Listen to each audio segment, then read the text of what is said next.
Hola, hola, hola, amada familia, queridos amigos. Los saludo en el amor de Jesucristo.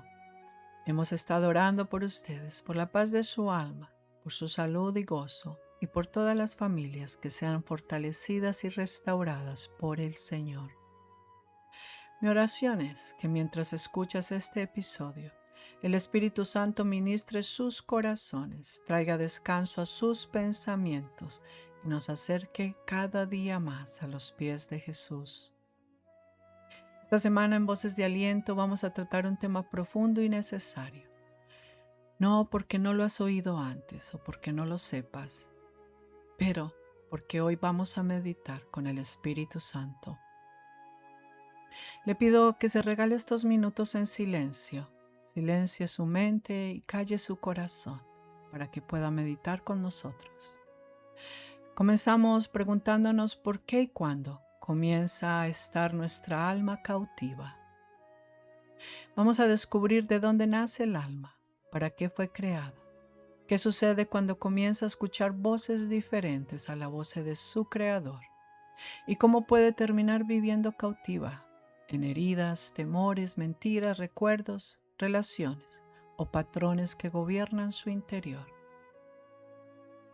Pero no nos vamos a quedar hablando de cautividad, vamos a hablar de restauración. Y para entender cómo puede restaurarse un alma, tenemos que regresar al principio. Antes de que tu alma enfrente quebrantos, distorsión, heridas, dolor, soledad, hubo un diseño precioso sobre ella. Antes del miedo, de las vergüenzas, antes de rechazo o antes de que existiera una sola rotura en el corazón humano, hubo una decisión en el corazón de tu amado Creador. Vayamos a Génesis, por favor. Toma nota de estas escrituras. Y en el capítulo 1, versículo 26 leemos: Y dijo Dios, hagamos al hombre a nuestra imagen conforme a nuestra semejanza. Presta atención. Fuiste hecho a la imagen del Dios Altísimo. No eres cualquier ser. Eres creado a su semejanza. Piensa por un momento en esto. Antes de que tus experiencias negativas y destructivas llegaran a tu vida, antes de relaciones fracasadas, antes de tus logros y antes de las palabras de otras personas acerca de ti, Dios ya había establecido tu diseño precioso.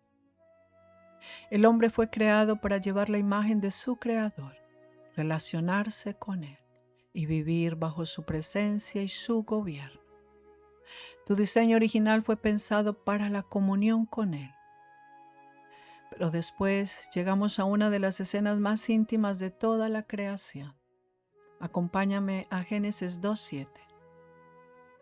Y lee así: Entonces el Señor Dios formó al hombre del polvo de la tierra y sopló en su nariz aliento de vida. Y fue el hombre un alma viviente. Aquí el hebreo nos ayuda a comprender algo extraordinario y es la expresión Nepesh. Nepesh habla del alma, de la vida de la persona, de sus deseos, afectos y voluntad. Significa alma viviente.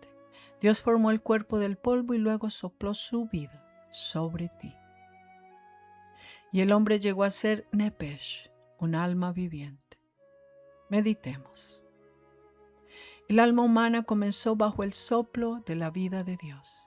Inyectó su vida en ti para que fueras grandioso, amado. Su primera realidad no fue el desamor, el dolor, la culpa, el pecado o el rechazo. No el abandono, no el miedo, no el trauma. Fue la presencia de su amado Creador. Ahora ven conmigo a Job 3:4. Hermosa escritura. Dice así: El Espíritu de Dios me ha hecho, y el aliento del Todopoderoso me da vida. Tu alma no nació de un mundo caído, ni por la decisión de tus padres, por el control de los gobiernos, ni por la opinión de otras personas acerca de ti. Su origen está en Dios, el grandioso, majestuoso, maravilloso Dios. Pero algo sucedió trágico en aquel jardín. Apareció otra voz, una voz contraria a la voz que te creó, una voz que tuvo más poder que el Dios maravilloso había hablado sobre ti. Y ahora escuchaste esa voz. Tuvo poder sobre su mente y sus decisiones. Vayamos a Génesis 3:1. Y dice: Y la serpiente era más astuta que cualquiera de los animales del campo que el Señor había hecho. Y dijo a la mujer: ¿Con que Dios os ha dicho no comeréis de ningún árbol del huerto? Observa la estrategia. La serpiente comenzó cuestionando la palabra. ¿Con que Dios ha dicho? El alma que había conocido la voz de su Creador comenzó a prestar atención a una voz extrañamente peligrosa. Y cuando el hombre decidió prestar atención y creer aquella voz y actuar independientemente de Dios, algo cambió radicalmente. Ahora vayamos a Génesis 3:10, que lee así: Y él respondió: Te oí en el huerto y tuve miedo, porque estaba desnudo y me escondí. Esto hablando de que Dios viene a buscar a Adán al jardín, al huerto. Te pido que lo leas completo y medites a solas. Pero aquí vemos que aparece el miedo. Aquí aparece el escondite. El hombre que había sido creado para caminar en la presencia de Dios comenzó a esconderse de él. Y aquí comenzamos a comprender cómo un alma puede terminar cautiva. Muchas veces la cautividad comienza cuando aquello que escuchamos empieza a gobernar aquello que creemos. Y aquello que creemos comienza a dirigir nuestra manera de pensar, de sentir, de actuar. En conclusión, nuestra manera de vivir. Por eso quiero hacerte esta pregunta. ¿Qué voz está formando hoy tu manera de pensar, de sentir y de actuar? Medita. ¿Es la voz de Dios la que te está hablando? ¿Es la voz del pasado? ¿La voz del rechazo, de la culpa? ¿Es la voz de una herida? ¿De una relación fracasada? ¿Es la voz del miedo? ¿O es solo la voz de la incredulidad? ¿Es la voz de alguien que un día te dijo que nunca serías suficiente? ¿Que no eres bueno para nada? ¿Que ya no te ama? ¿Que no le importas a nadie o que hay personas mejores que tú? Ahora meditemos qué es lo que sucede en nuestro interior cuando escuchamos esas voces. Aquí la consejería también nos ayuda a comprender algo importante. Experiencias traumáticas, ambientes inseguros, rechazo persistente o periodos prolongados de estrés pueden afectar la forma en que una persona interpreta su entorno, de cómo regula sus emociones y cómo se relaciona con los demás. Algunas personas pueden experimentar hipervigilancia, pensamientos persistentes, dificultad para dormir o concentrarse, temor, irritabilidad, tristeza o desconexión emocional. Nuestro cerebro aprende de experiencias repetidas. Hay que tener cuidado con esto. Por eso alguien que ha vivido durante mucho tiempo sintiéndose amenazado o inseguro puede continuar reaccionando como si el peligro todavía estuviera presente, aun cuando las circunstancias ya hayan cambiado. Esto no significa que toda ansiedad, depresión o sufrimiento emocional tenga una sola causa, pero debemos prestar atención. Cada historia necesita discernimiento, cuidado y compasión. Pero espiritualmente tenemos que hacernos una pregunta. ¿De qué fuente está bebiendo nuestra alma? Vamos a Jeremías 2:13. Es una escritura muy importante, debes de leerla continuamente. Dice así: Porque dos males ha hecho mi pueblo. Me dejaron a mí, fuente de aguas vivas, y cavaron para sí cisternas, cisternas agrietadas que no retienen el agua, dice el Señor. El problema comenzó cuando dejamos la fuente, nuestra conexión divina. El alma que recibió vida del soplo de Dios comenzó a buscar fuera de él identidad, seguridad, amor y propósito, esperando en otras personas, pidiendo de ellas lo que no pueden dar. Pero Dios no abandonó su creación allí.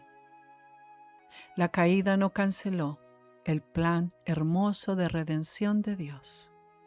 Te pido que me acompañes a Juan 3, 16 al 18 y meditemos en esta profunda escritura. Yo lo hago constantemente. Dice así: porque de tal manera amó Dios al mundo, que dio a su Hijo unigénito, para que todo aquel que cree en Él no se pierda, mas tenga vida eterna.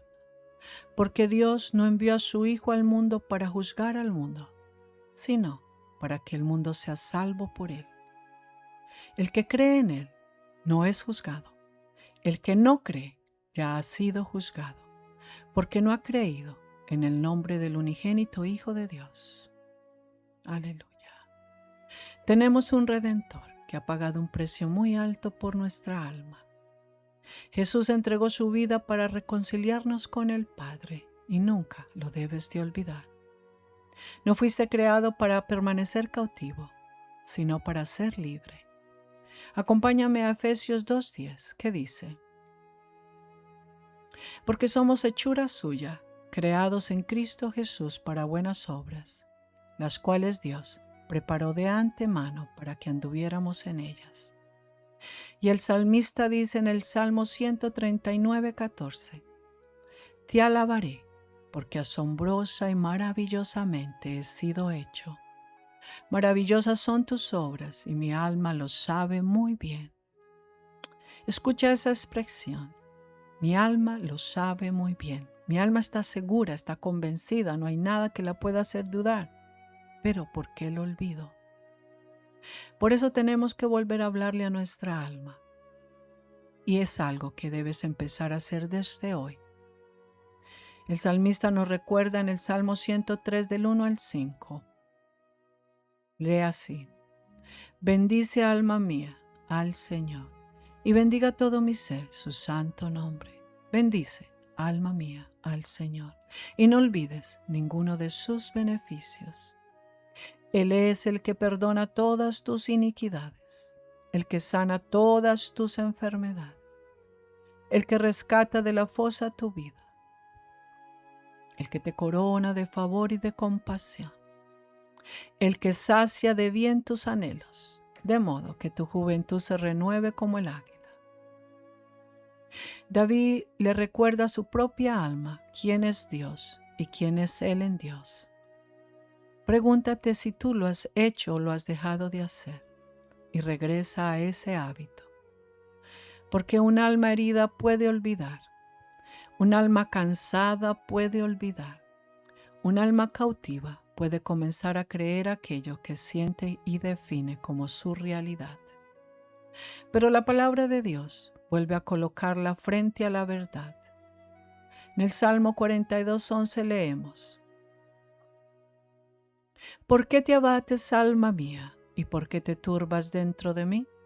Espera en Dios, pues he de alabarle otra vez.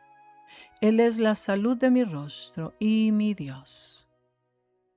Es tiempo de regresar a ese orden, porque el Padre nos está llamando a volver a Él.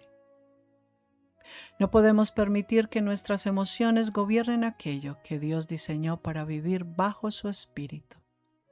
Ahora te pido que me acompañes a Primera de Tesalonicenses 5:23, que lea así: y que el mismo Dios de paz os santifique por completo, y que todo vuestro ser, espíritu, alma y cuerpo sea guardado sin mancha para la venida de nuestro Señor Jesús.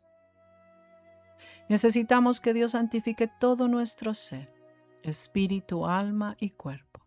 Y necesitamos su palabra para discernir lo que sucede dentro de nosotros. Sin ella, estamos perdidos. Vayamos a Hebreos 4:12, que nos dice: porque la palabra de Dios es viva y eficaz, y más cortante que cualquier espada de dos filos. Penetra hasta la división del alma y del espíritu, de las coyunturas y los tuétanos, y es poderosa para discernir los pensamientos y las intenciones del corazón. La palabra entra donde nosotros mismos muchas veces no sabemos entrar. Ella discierne pensamientos, intenciones. Separa lo que sentimos de lo que Dios está diciendo y comienza a poner orden. Les pido por favor que entren a la palabra de Dios. Comienza por el Evangelio según San Juan y aprende y recuerda todo lo que Jesús enseñó. Ahora aquí te dejo 4 declaraciones para esta semana. Cada mañana repítelas. Dicen así: hoy someto mis emociones al Espíritu Santo. Él me unge y dirige mis pasos durante este día. Mi alma, mis emociones y mi voluntad no gobernarán independientemente de Dios. Quiero que todo mi ser permanezca bajo su paz y su dirección. Hoy le hablo a mi alma. Alma mía, espera en Dios. No permitiré que la incredulidad, el miedo, el rechazo ni el pasado tengan la última palabra sobre mi vida. Hoy decido caminar en el Espíritu. Él me guiará. Gálatas 5:16 nos dice: digo pues, andad por el Espíritu y no cumpliréis el deseo de la carne. Mis palabras, decisiones y reacciones tienen que comenzar a reflejar la vida de Cristo. Fui llamado a tener su mente y sus vestiduras. Hoy permito que la palabra examine mi interior. Estoy dispuesto a cooperar con ella. No quiero vivir solamente de lo que siento o pienso. Quiero conocer la verdad porque la verdad me hace libre. Amén. Amada familia, quizás hoy comprendes algo que nunca habías considerado. Tu alma no comenzó con la herida que recibiste, el pasado que has vivido. No comenzó con el abandono de alguien, no comenzó en relaciones fracturadas, no comenzó con diagnósticos médicos, no comenzó con aquello que alguien dijo acerca de ti. Tu vida terminó en la pérdida de seres humanos o en un diagnóstico médico. No, no va a terminar así. Tu alma comenzó bajo el soplo del aliento de Dios. Él engendró su vida en ti. Hoy te está llamando a despertar. Él entiende que durante el camino has aprendido a escuchar otras voces contrarias a su voz. Todavía existe un camino de regreso y Él te está llamando. La restauración comienza cuando volvemos a reconocer la voz de aquel que nos dio vida. Recuerda el Salmo 23:3 que nos dice: Él restaura mi alma, me guía por senderos de justicia por amor a su nombre. No lo olvides, medita constantemente en ello. Ahora te invito a orar. Padre Celestial, te adoramos y exaltamos. Hoy venimos delante de tu presencia, reconociendo que de ti proviene nuestro aliento y nuestra vida. Hoy renunciamos a toda mentira que hayamos aceptado como verdad y a todo patrón de temor, enfermedad, tristeza o derrota que haya intentado gobernar nuestra vida interior o física. Fuimos creados a tu imagen y semejanza. Rendimos delante de ti nuestra mente, nuestra voluntad, nuestros recuerdos y nuestras emociones. Espíritu Santo, examina nuestro interior y muéstranos aquellas voces que hemos permitido que tengan mayor autoridad que tu palabra. Sana nuestros corazones, renueva nuestras mentes, restaura nuestras almas. Enséñanos nuevamente a reconocer tu voz y a caminar bajo tu gobierno. Que nuestra identidad no proceda de lo que hemos vivido, de lo que hemos perdido, sino de aquello, Señor, que tú has hablado sobre nosotros. Devuélvenos la fuente de agua viva y perdónanos por haberla abandonado. Guíanos por senderos de justicia y permite que nuestra vida vuelva a reflejar el diseño para el cual fuimos creados. Tu palabra dice que tú terminarás tu propósito en nosotros y nosotros lo creemos. Hemos orado en el poderoso nombre de nuestro Señor Jesús. Amén. Amada familia, gracias por acompañarme hoy. La próxima semana continuaremos profundizando en el alma cautiva y en el camino bíblico hacia su libertad y restauración. Si esta palabra ministró tu corazón, compártala con alguien que necesite recordar de dónde procede verdaderamente su vida. Los amamos en Cristo. Dios los bendiga. Shalom, shalom.